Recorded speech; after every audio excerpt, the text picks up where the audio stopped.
Hey guys, welcome to government jobs Gyan YouTube channel. Guys, आज की इस वीडियो में हम बात करेंगे गेट 2026 के new notification online form apply process के बारे में। जी हाँ दोस्तों, आईआईटी गुवाहाटी ने यहाँ पर graduate aptitude test in engineering यानी कि गेट 2026 एग्जाम का नोटिफिकेशन रिलीज कर दिया है। कैसे आप इस एग्जाम में पार्टिसिपेट करने के लिए अपने फॉर्म अप्लाई कर सकते हो बिना कोई मिस्टेक किए हुए, इसकी पूरी जानकारी हम आपको स्टेप बाय स्टेप रजिस्ट्रेशन से लेकर प्रिंट तक इस वीडियो में देंगे।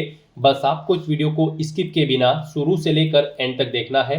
उसके बाद वीडियो पसंद आए तो इसे लाइक और शेयर कर दें। चैनल पर नए हो तो इसे सब्सक्राइब कर लें। साथ ही साथ आपको फॉर्म अप्लाई करते हुए जो जो भी प्रॉब्लम फेस हो रही है उन सभी का हल आपको इस वीडियो में मिल जाएगा। तो बिना कोई वक्त गंवाए चलिए शुरू करते हैं। आपको इस वीडियो के डिस्क्रिप्शन बॉक्स में हमारी वेबसाइट IND-sarkari-naukri.in के इस पेज का लिंक मिल जाएगा। यहाँ पर आपको इस एग्जाम के रिगार्डिंग सभी डिटेल्स प्रोवाइड कर दी गई है। Indian institute of technology IIT Guwahati ने यहाँ पर गेट 2026 के लिए नोटिफिकेशन रिलीज कर दिया है। आप यहाँ पर 28 अगस्त 2025 से 28 सितंबर 2025 तक अपने फॉर्म अप्लाई कर सकते हो। एजुकेशनल क्वालिफिकेशन की अगर बात करें तो इस एग्जाम में पार्टिसिपेट करने के लिए आपके पास कोई ग्रेजुएट या फिर पोस्ट ग्रेजुएट डिग्री होनी जरूरी है। फाइनल ईयर एपियर कैंडिडेट्स भी एलिजिबल हैं, अप्लाई कर सकते हैं। फीस की अगर बात करें तो जनरल OBC EWS के लिए 2000 रुपये फीस है। SC ST PH फीमेल के लिए 1000 फीस है। लेट फीस यहाँ पर 2500 और 1500 है। आप ऑल इंडिया से ऑनलाइन मोड में इस एग्जाम में पार्टिसिपेट करने के लिए अप्लाई कर सकते हो। उसके लिए यहाँ पर आपको इंपोर्टेंट लिंक सेक्शन में ऑफिशियल नोटिफिकेशन PDF लिंक पर क्लिक करके इस एग्जाम के इंफॉर्मेशन ब्राउचर को ओपन कर लेना है और इसमें से आपको पूरी डिटेल रीड कर लेनी है। यहाँ पर आपको सभी डिटेल्स प्रोवाइड कर दी गई है, जैसे कि क्या एग्जाम का नाम है, कब से कब तक आप अप्लाई कर सकते हो, कब आपका एग्जाम कंडक्ट होगा, किन किन चीज़ों को आप एग्जाम में कैरी करोगे और किन किन चीज़ों को आप एग्जाम में कैरी नहीं करोगे। सभी जनरल इंस्ट्रक्शंस और डिटेल्स आपको आपके एग्जाम से रिलेटेड यहाँ पर प्रोवाइड कर दी गई हैं। आपको सभी डिटेल्स यहाँ से रीड आउट कर लेनी है। साथ ही साथ आपको आपके एलिजिबिलिटी क्राइटेरिया की पूरी डिटेल भी प्रोवाइड कर दी गई है कि क्या एलिजिबिलिटी क्राइटेरिया यहाँ पर रिक्वायर्ड है गेट 2026 में पार्टिसिपेट करने के लिए। तो सभी डिटेल्स आप यहाँ से रीड आउट करें, उसके बाद अपने फॉर्म अप्लाई कर लें। फॉर्म अप्लाई करने के लिए भी आपको हमारी वेबसाइट के इसी पेज पर ही अप्लाई ऑनलाइन का लिंक दिया गया है। जैसे ही आप इस लिंक पर क्लिक करेंगे आपके सामने गेट 2026 का ये पोर्टल ओपन होगा। गाइस, यहाँ पर अगर आपने पहले से रजिस्ट्रेशन कर रखा है तो आपको अपनी इनरोलमेंट ID यहाँ पर एंटर करनी है, अपना पासवर्ड आपको एंटर करना है, इस कैप्चा कोड का आंसर आपको यहाँ पर एंटर करना है और उसके बाद फिर आपको लॉगिन की स्टेप पर क्लिक करते हुए अपने डैशबोर्ड में लॉगिन करके अपना फॉर्म अप्लाई कर लेना है। और अगर आप यहाँ पर गेट 2026 के लिए फर्स्ट टाइम अप्लाई करने जा रहे हो तो सबसे पहले यहाँ पर आपको अपना रजिस्ट्रेशन करना होगा। उसके लिए आपको यहाँ पर रजिस्टर हियर की स्टेप पर क्लिक करना है। फिर आपके सामने यहाँ पर रजिस्ट्रेशन का फॉर्म स्टार्ट हो जाएगा। यहाँ पर आपको अपनी बेसिक डिटेल्स प्रोवाइड करते हुए अपना रजिस्ट्रेशन करना है। सबसे पहले यहाँ पर आपको अपना फर्स्ट नेम एंटर करना है, मिडिल नेम लास्ट नेम है तो वो आप एंटर कर दे। फिर यहाँ पर आपको इन फील्ड्स के अकॉर्डिंग आपका कंप्लीट नेम शो कर दिया जाएगा। फिर आपको यहाँ पर कंफर्म के इस ऑप्शन पर क्लिक करते हुए अपना नाम कंफर्म कर लेना है। आपका नाम यहाँ पर आपके फोटो ID के अकॉर्डिंग होना चाहिए, जैसे कि आपके आधार कार्ड या फिर पैन कार्ड या फिर वोटर ID कार्ड पर आपका नाम अंकित है, वही नाम यहाँ पर आपको एंटर करके उसे कंफर्म कर लेना है। फिर यहाँ पर आपको अपना ईमेल एड्रेस एंटर करना है, वही ईमेल एड्रेस आपको एक बार फिर से एंटर करके उसे कंफर्म कर लेना है। उसके बाद यहाँ पर आपको अपनी कंट्री सिलेक्ट कर लेनी है, आप इंडिया से बिलोंग करते हैं या फिर आउटसाइड ऑफ इंडिया किसी अदर कंट्री से। फिर यहाँ पर आपको अपना मोबाइल नंबर एंटर करना है, वही मोबाइल नंबर आपको एक बार फिर से एंटर करके उसे कंफर्म कर लेना है। उसके बाद गाइस यहाँ पर आपको अपना पासवर्ड एंटर करना है। पासवर्ड यहाँ पर कोशिश करें कि आपका पासवर्ड अल्फा न्यूमेरिक फॉर्मेट में हो, मींस आपके पासवर्ड में कम से कम एक अपर केस कैरेक्टर, एक लोअर केस कैरेक्टर, एक इंटीजर नंबर और एक स्पेशल कैरेक्टर जैसे कि @ या फिर डॉलर होना चाहिए। तो इस फॉर्मेट में यहाँ पर आपको अपना पासवर्ड एंटर करना है, वही पासवर्ड आपको कंफर्म पासवर्ड फील्ड में एंटर करके अपना पासवर्ड कंफर्म कर लेना है। इस कैप्चा कोड का आंसर आपको यहाँ पर एंटर करना है और उसके बाद फिर गाइस यहाँ पर आपको रजिस्टर की इस टैब पर क्लिक कर देना है। इस तरह से यहाँ पर आपका रजिस्ट्रेशन सक्सेसफुली कंप्लीट हो जाएगा। आपके रजिस्टर्ड मोबाइल नंबर और ईमेल ID पर एक इनरोलमेंट ID आपको प्रोवाइड कर दी गई है। आपको उसे केयरफुली नोट डाउन करके रख लेना है और उसका यूज करते हुए अब यहाँ पर आपको लॉगिन करना है। यहाँ पर गाइस अब आपको अपनी इनरोलमेंट ID एंटर करनी है, अपना पासवर्ड आपको एंटर करना है जो पासवर्ड आपने रजिस्ट्रेशन करते हुए क्रिएट किया था। फिर आपको इस कैप्चा कोड का आंसर यहाँ पर एंटर करना है और फिर उसके बाद आपको लॉगिन की स्टेप पर क्लिक करते हुए अपने डैशबोर्ड में लॉगिन कर लेना है। लॉगिन करने के बाद आपके सामने आपका डैशबोर्ड कुछ इस तरह से शो होगा। अब यहाँ पर आपसे पूछा गया है कि क्या आपने गेट 2026 का इंफॉर्मेशन ब्राउचर केयरफुली रीड कर लिया है। तो यहाँ पर अब आपको इस चेकबॉक्स को ओके करना है और उसके बाद गाइज आपको फिर start filling GATE 2026 application form की स्टेप पर क्लिक कर देना है। अब यहाँ पर आपका गेट 2026 का फॉर्म स्टार्ट हो चुका है। गाइज यहाँ पर आपको सबसे पहले अपनी एग्जाम डिटेल देनी है, फिर पर्सनल डिटेल देनी है, फिर अपनी एड्रेस डिटेल देनी है, फिर डिग्री की डिटेल देनी है, फिर आपको अपने डॉक्यूमेंट्स अपलोड करने हैं और डिक्लेरेशन करते हुए फीस पेमेंट करते हुए यहाँ पर आपको अपना फॉर्म सबमिट कर देना है। तो इन स्टेप्स को कंप्लीट करना है आपको अपना फॉर्म अप्लाई करने के लिए। तो सबसे पहले यहाँ पर आपको अपनी एग्जाम की डिटेल प्रोवाइड करनी है। यहाँ पर आप सबसे पहले सेलेक्ट करें यहाँ पर आप कितने टेस्ट पेपर के लिए अप्लाई करने जा रहे हो, यानी कि आप कितने टेस्ट पेपर के लिए अप्लाई करना चाहते हो गेट 2026 एग्जाम में पार्टिसिपेट करने के लिए, 1 या फिर 2। 1 अगर आप सेलेक्ट करते हैं तो फिर यहाँ पर आपको पेपर फर्स्ट सेलेक्ट करना होगा, किस में आप पार्टिसिपेट करना चाहते हैं, किस पेपर में, जैसे कि AE agriculture engineer, architecture and planning, biomedical engineering. आप अपने अकॉर्डिंग यहाँ पर सब्जेक्ट सेलेक्ट करें। और अगर 2 के लिए आप अप्लाई करते हैं तो फिर गाइज यहाँ पर आपको 2 पेपर सेलेक्ट करने होंगे। तो यहाँ पर आप अपनी चॉइस के अकॉर्डिंग ऑप्शन सेलेक्ट करें। आप 1 टेस्ट पेपर में पार्टिसिपेट करना चाहते हैं या फिर 2 टेस्ट पेपर में आप पार्टिसिपेट करना चाहते हैं। और फिर उसके बाद यहाँ पर आप अपना गेट 2026 का पेपर सेलेक्ट कर लें, किस सब्जेक्ट के पेपर में आप पार्टिसिपेट करना चाहते हैं। उसके बाद यहाँ पर आपको अपनी एग्जाम सिटी सेलेक्ट करनी है। 3 चॉइसेस आपको दी गई है, आप 3 एग्जाम सिटी यहाँ पर अपनी चॉइस के अकॉर्डिंग सेलेक्ट करें। यहाँ पर आप जिस सिटी को फर्स्ट नंबर पर प्रेफरेंस देना चाहते हैं उसे फर्स्ट नंबर पर सेलेक्ट करें, जिसे सेकंड थर्ड पर रखना चाहते हैं उसे आप सेकंड थर्ड पर यहाँ पर सेलेक्ट कर लें। उसके बाद गाइड यहाँ पर आपको सेव के ऑप्शन पर क्लिक करके अपनी डिटेल सेव कर देनी है और फिर आपको यहाँ पर नेक्स्ट के ऑप्शन पर क्लिक कर देना है।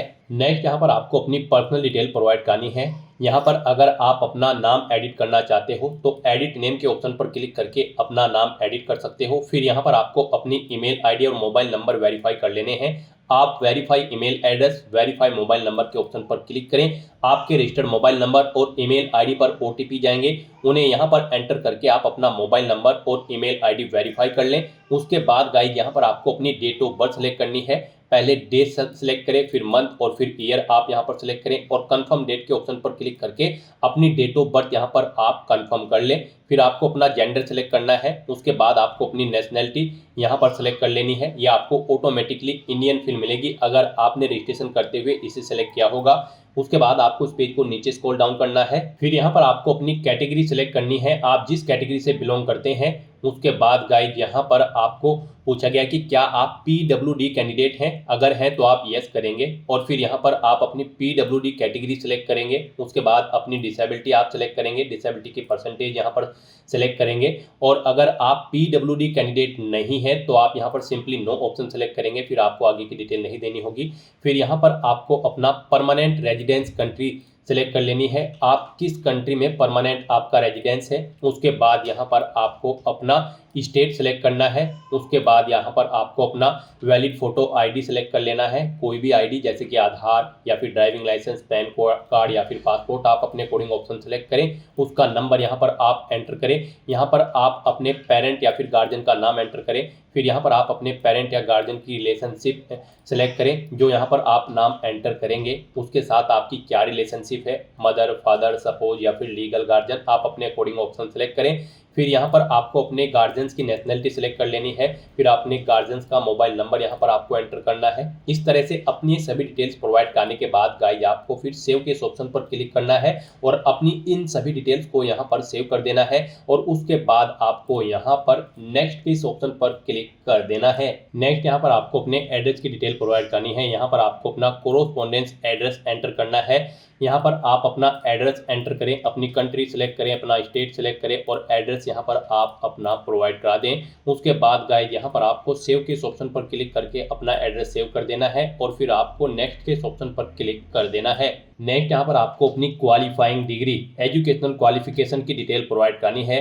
गाइड जैसे कि हम आपको ऑलरेडी बता चुके हैं, गेट 2026 एग्जाम में पार्टिसिपेट करने के लिए आपका पास आउट होना जरूरी है या फिर आप फाइनल ईयर में अपियर होने जरूरी है।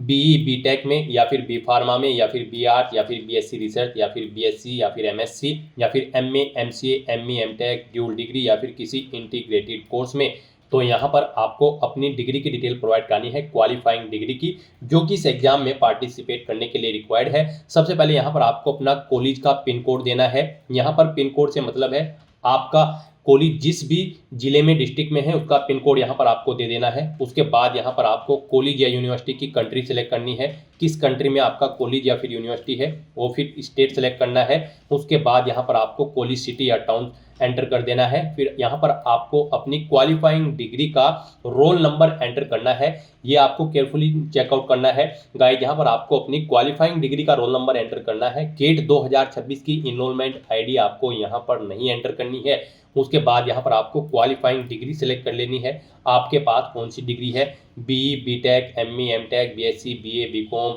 यहाँ से आप चेकआउट कर सकते हो। इन डिग्री में जो कैंडिडेट एपेड है या फिर पास आउट है, फाइनल ईयर में एपेड या फिर पास आउट कैंडिडेट यहाँ पर एलिजिबल है। जो यहाँ पर डिग्रीज आपको शो हो रही हैं, इनमें से आपके पास जो भी डिग्री है वो आप सेलेक्ट करें। फिर यहाँ पर आप उसकी डिसिप्लिन सेलेक्ट करें, किसके अंतर्गत आपके पास वो डिग्री है। फिर आपको यहाँ पर पूछा गया कि आपने जो ऊपर डिग्री सेलेक्ट की है क्या आपने उसे कंप्लीट कर ली है। अगर कर ली है तो आप यस करेंगे और कंप्लीटिंग ईयर यहाँ पर सेलेक्ट करेंगे। अगर आप फाइनल ईयर में एपेड हैं तो आप नो ऑप्शन सेलेक्ट करेंगे। कब आप पास आउट हो जाओगे वो ईयर आप यहाँ पर सेलेक्ट कर लेंगे। फिर आपको डिग्री अवार्डेड यूनिवर्सिटी या फिर इंस्टीट्यूट का नाम देना है जिससे आपको डिग्री मिलेगी। फिर आपको कॉलेज का नाम देना है अगर आप कॉलेज में हैं। फिर इस तरह से अपनी ये क्वालिफाइंग डिग्री की डिटेल प्रोवाइड करने के बाद आपको सेव के इस ऑप्शन पर क्लिक करके अपनी सभी डिटेल सेव कर देनी है। और उसके बाद गाइस आपको यहाँ पर नेक्स्ट के इस ऑप्शन पर क्लिक कर देना है। नेक्स्ट यहाँ पर आपको अपने डॉक्यूमेंट अपलोड करने हैं। यहाँ पर आपको अपना colour passport size photo upload करना है, अपने सिग्नेचर अपलोड करने हैं और अपना फोटो आईडी यहाँ पर आपको अपलोड करना है। इनके लिए आपको गाइडलाइन दी गई है, इन गाइडलाइंस के अकॉर्डिंग ही आपको अपने इन डॉक्यूमेंट्स को अपलोड करना है। गाइस यहाँ पर आपका जो कलर फोटो होगा वो जेपीजी, जेपीईजी या फिर पीएनजी फॉर्मेट में होना चाहिए। मिनिमम पिक्सल रेजोल्यूशन उसकी 200x260 और मैक्सिमम पिक्सल रेजोल्यूशन उसकी 530x690 पिक्सल यहाँ पर होनी चाहिए। 5 KB से 600 KB के बीच में आपके फोटो का साइज यहाँ पर होना चाहिए। और आपके जो सिग्नेचर होंगे वो जेपीईजी या फिर जेपीजी फॉर्मेट में होने चाहिए। मिनिमम पिक्सल रेजोल्यूशन उनकी 250x60 होनी चाहिए और मैक्सिमम पिक्सल रेजोल्यूशन उनकी 580x180 पिक्सल होनी चाहिए। यहाँ पर आपके सिग्नेचर का साइज 3 KB से 300 KB के बीच में होना चाहिए और जो आपका फोटो आईडी होगा उसका साइज यहाँ पर 10 KB से 600 KB के बीच में होना चाहिए। पीडीएफ फॉर्मेट में आपका फोटो आईडी यहाँ पर होना चाहिए। तो इन गाइडलाइन को ध्यान में रखते हुए यहाँ पर आपको अपने डॉक्यूमेंट अपलोड करने हैं। यहाँ पर गाइस अपने डॉक्यूमेंट्स को अपलोड करने के लिए आपको अपलोड फोटोग्राफ, अपलोड सिग्नेचर और अपलोड वैलिड फोटो आईडी के इन ऑप्शन पर क्लिक करना है। और यहाँ पर फिर आपको चूज फाइल के ऑप्शन पर क्लिक करके अपना फोटो, सिग्नेचर और फोटो आईडी यहाँ पर आपको अपलोड कर देने हैं। यहाँ पर आप जब अपना फोटो या फिर सिग्नेचर अपलोड करेंगे उन्हें यहाँ पर आप क्रॉप भी कर सकते हैं। दी गए साइज की रिक्वायरमेंट के अकॉर्डिंग आपको यहाँ पर ऑप्शन मिल जाएगा, आप उन्हें यहाँ पर क्रॉप वगैरह कर सकते हैं, एडिट कर सकते हैं। और गाइस यहाँ पर अगर आपको अपना फोटो, सिग्नेचर और फोटो आईडी अपलोड करते समय कोई प्रॉब्लम फेस हो रही है, यहाँ पर आपके जो डॉक्यूमेंट है वो दी गई गाइडलाइंस के अकॉर्डिंग नहीं है, तो आपको करना क्या है, आपको गूगल पर जाना है, वहाँ पर इमेज रिसाइजर टाइप करना है। मल्टीपल ऑनलाइन वेबसाइट ओपन होंगी, वहाँ पर आप जिस भी डॉक्यूमेंट को दी गई गाइडलाइंस के अकॉर्डिंग सेट करना चाहते हैं उसे वहाँ पर अपलोड करें और दी गई गाइडलाइंस के अकॉर्डिंग उसका साइज सेट करके वहाँ से डाउनलोड करके आप उसे यहाँ पर अपलोड कर दें। इस तरह से यहाँ पर आपको केयरफुली अपने इन डॉक्यूमेंट्स को अपलोड कर देना है। मोस्टली कैंडिडेट के एप्लीकेशन फॉर्म यहाँ पर रिजेक्ट हो जाते हैं अगर वे दी गई गाइडलाइंस के अकॉर्डिंग अपने डॉक्यूमेंट अपलोड नहीं करते हैं। तो आपको दी गई गाइडलाइंस के अकॉर्डिंग ही अपने डॉक्यूमेंट्स को अपलोड करना है। उसके बाद आपको इस पेज को नीचे स्क्रॉल डाउन करना है। फिर यहाँ पर आपसे पूछा गया है आपको गेट 2026 के बारे में कैसे पता चला है। गेट 2026 के नोटिफिकेशन के बारे में सोशल मीडिया या फिर एम्प्लॉयमेंट न्यूज या फिर यूनिवर्सिटी न्यूज या फिर न्यूज़पेपर, आप अपने अकॉर्डिंग यहाँ पर ऑप्शन सेलेक्ट करें। फिर आपसे पूछा गया है गेट 2026 एग्जाम में अप्लाई करने का आपका क्या यहाँ पर पर्पज है। आप हायर स्टडी करना चाहते हैं, पीएसयू जॉब या फिर एग्जाम की प्रिपरेशन, आप अपने अकॉर्डिंग ऑप्शन सेलेक्ट करें। उसके बाद गाइस यहाँ पर आपको सेव के इस ऑप्शन पर क्लिक करके अपनी सभी डिटेल सेव कर देनी है और फिर आपको व्यू एप्लीकेशन के लिंक पर क्लिक करके अपना एप्लीकेशन फॉर्म व्यू कर लेना है और उसके बाद गाइस आपको रिव्यू एंड सबमिट के इस ऑप्शन पर क्लिक कर देना है। नेक्स्ट आपके सामने डिक्लेरेशन सेक्शन ओपन होगा। यहाँ पर आपको इन इंस्ट्रक्शंस को रीड कर लेना है, इस चेकबॉक्स को ओके करना है, पेज को नीचे स्क्रॉल डाउन करना है, ई सिग्नेचर के लिए यहाँ पर आपको अपना कंप्लीट नाम टाइप करना है। फिर गाइस यहाँ पर आपको वेरीफाई एप्लीकेशन फॉर्म के इस ऑप्शन पर क्लिक करके अपना फॉर्म वेरीफाई कर लेना है और उसके बाद फिर आपको यहाँ पर submit and proceed to payment के इस ऑप्शन पर क्लिक कर देना है। फिर आपके सामने ये पॉपअप शो होगा। अब आप कंटिन्यू के इस ऑप्शन पर क्लिक करें, उसके बाद यस के इस ऑप्शन पर क्लिक कर दें। फिर आपके सामने कुछ इस तरह से इंटरफेस शो होगा। यहाँ पर आपको आपकी कैटेगरी के अकॉर्डिंग एप्लीकेशन फीस का अमाउंट शो कर दिया जाएगा। गाइस यहाँ पर जनरल ओबीसी ईडब्ल्यूएस कैंडिडेट के लिए 2000 रुपए फीस है, SC ST PH female candidate के लिए 1000 रुपए फीस है और जनरल ओबीसी ईडब्ल्यूएस के लिए लेट फीस के साथ अगर वो यहाँ पर अप्लाई कर रहे हैं तो 2500 रुपए देनी है और SC ST PH all category female candidate के लिए लेट फीस 1500 रुपए है। तो यहाँ पर आपको आपकी कैटेगरी के अकॉर्डिंग फीस का अमाउंट देखने को मिल जाएगा। यहाँ पर आप फीस का पेमेंट ऑनलाइन मोड में debit card, credit card, net banking, UPI या फिर वॉलेट के माध्यम से कर सकते हो। इसके लिए यहाँ पर आपको कोई चार्ज पे नहीं करना है फीस पेमेंट करने के लिए। तो यहाँ पर अब आपको अपना फीस पेमेंट करना है, उसके लिए आपको पेमेंट टर्म्स कंप्लीटली रीड कर लेने हैं। इस कैप्चा कोड का आंसर आपको यहाँ पर देना है और फिर आपको यहाँ पर पे के इस ऑप्शन पर क्लिक कर देना है। नेक्स्ट आपके सामने फीस पेमेंट का इंटरफेस ओपन हो जाएगा। यहाँ पर आपको अपनी बिलिंग इन्फॉर्मेशन फिल कर देनी है। Billing name, address, zip code, city, state, country select करनी है, अपना मोबाइल नंबर देना है, अपनी ईमेल आईडी आपको यहाँ पर एंटर कर देनी है बिलिंग इन्फॉर्मेशन के लिए। उसके बाद गाइस यहाँ पर आपको debit card, credit card, net banking, wallet या फिर यूपीआई के माध्यम से अपना फीस पेमेंट कर देना है। यूपीआई यहाँ पर आपके लिए सबसे इजी और बेस्ट ऑप्शन रहेगा। आप यूपीआई के ऑप्शन पर क्लिक करें, अपनी यूपीआई आईडी यहाँ पर एंटर करके मेक पेमेंट के ऑप्शन पर क्लिक करके अपना फीस पेमेंट कर दें या फिर आप जनरेट क्यूआर के ऑप्शन पर क्लिक करें। ये क्यूआर कोड आपको शो होगा, आप इसे अपने यूपीआई से स्कैन करें और अपना फीस पेमेंट कर दें। सक्सेसफुली फीस पेमेंट करने के बाद यहाँ पर आपको अपने एप्लीकेशन फॉर्म का एक हार्ड कॉपी प्रिंट आउट ले लेना है फ्यूचर यूज के लिए, फ्यूचर रेफरेंस के लिए, और फिर आप अपने डैशबोर्ड में जाकर चेकआउट कर सकते हो आपका गेट 2026 का एप्लीकेशन फॉर्म सक्सेसफुली सबमिट हो चुका है या फिर नहीं। तो दोस्तों ऐसे आप गेट 2026 एग्जाम में पार्टिसिपेट करने के लिए अपना फॉर्म अप्लाई कर सकते हो बिना कोई मिस्टेक किए हुए। आज की इस वीडियो में बस इतना ही। आई होप ये वीडियो आपको पसंद आई होगी। अगर पसंद आई हो तो इसे लाइक और शेयर करें, चैनल पर नए हो तो इसे सब्सक्राइब कर लें। Thanks for watching.